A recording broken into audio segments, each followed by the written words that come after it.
Hello, subscribers. Welcome.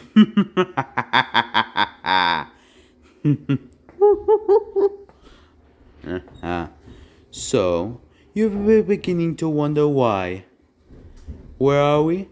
Well, down in the basement.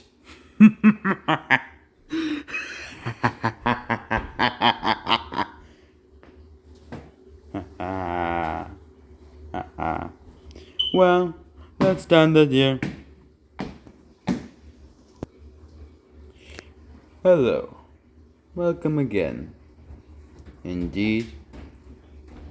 Hello. Where are my manners? Okay. Hello, everyone.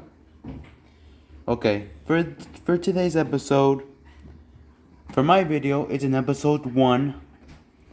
Let me tell you of a scary tale and I'll show you how it happened. Okay. In the middle of October, you mean shocktober. Shh. Yes. Okay. By that. Okay, let me tell you of a story called Fruits. There was a person named Orange. Annoying Orange, actually. He's with his friends. Pear, grapefruit, little apple, and Sis. They were sitting at the campfire telling stories all day. It was just a scary evening, but a person named Creepypasta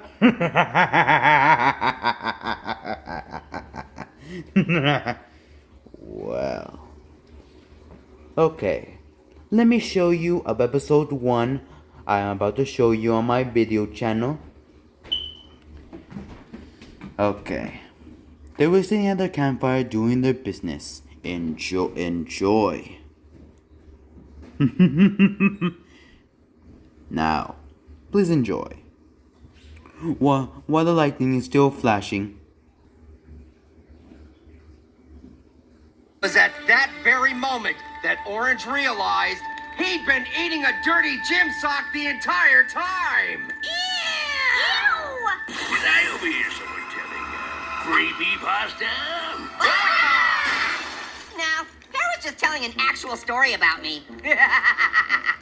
So you actually ate a dirty gym sock? Like, the entire thing? Are you surprised? That's not even that crazy for Orange. Yeah, earlier today he farted the ABCs, so... Enough! Listen, I thought I was a creepypasta in progress, and I went to all the effort of doing my creepy entrance routine. I'm on a roll. We're just gonna go with it, okay? Now, who among you is brave enough to hear my newest creepypasta? The Funky Paw. Is this anything like the famous short story, The Monkey's Paw? No, that story isn't funky whatsoever. Gotcha. Now then, The Funky Paw is a story about a young grapefruit. Here we go. Yes, it is indeed coincidental that you are a grapefruit, and the story involves a grapefruit. Do not interrupt me again. Now then, on to my creepypasta, which is, as always, to die for. Once upon a time, there was a young grapefruit who cared very, very much about the way he smelled. What is happening right now? I realize it's coincidental. Now stop interrupting. For someone without a nose, the grapefruit's sense of smell was quite refined. One day, while shopping for rare scents in a shop he had never visited before, he was offered a horrible-smelling Funky Paw for purchase. The purveyor of the shop told him the paw would grant him 3 wishes, but there was a catch. All of his wishes would be granted in a rather funky fashion. The grapefruit purchased the paw, exited the shop, and when he looked back, the shop had vanished into a cloud of greenish gas. Nevertheless, the grapefruit rushed straight home with the paw and wished for a pile of money.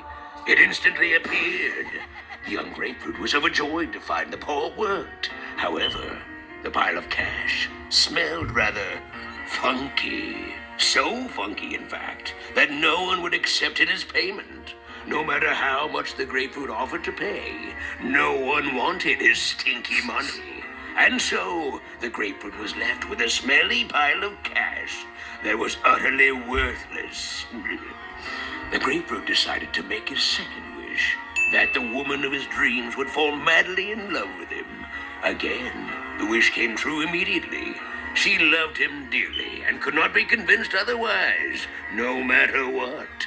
You see, the grapefruit absolutely reeked. The stench of his money had permeated everything in the surrounding area, including the grapefruit himself.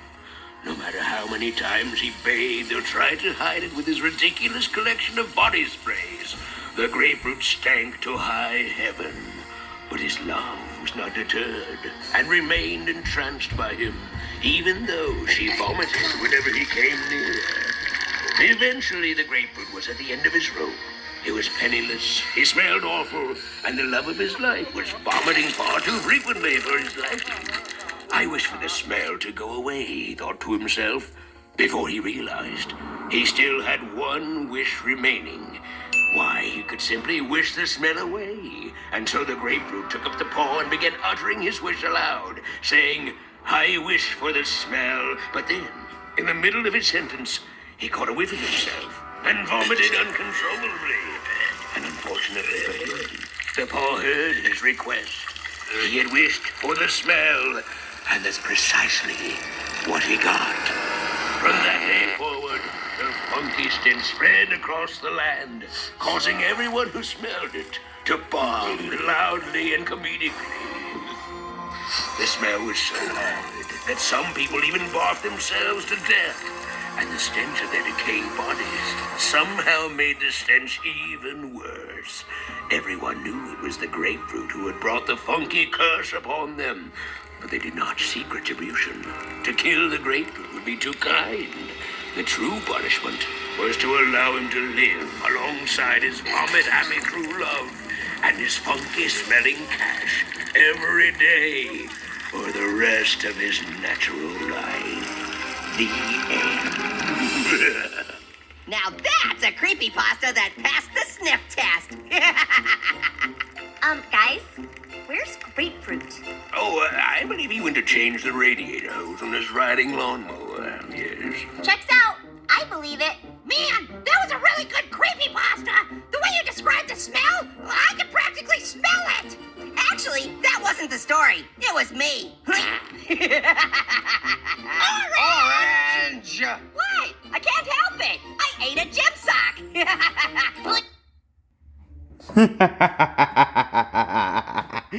Well, that was a scary story indeed.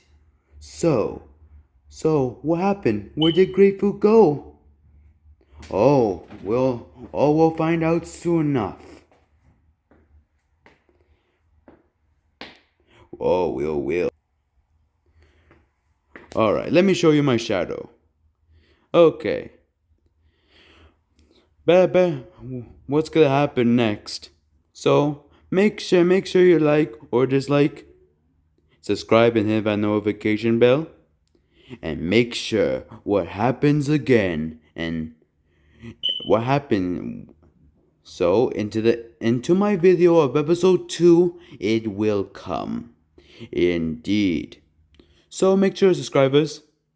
You better subscribe or not, maybe, or you will get terrified.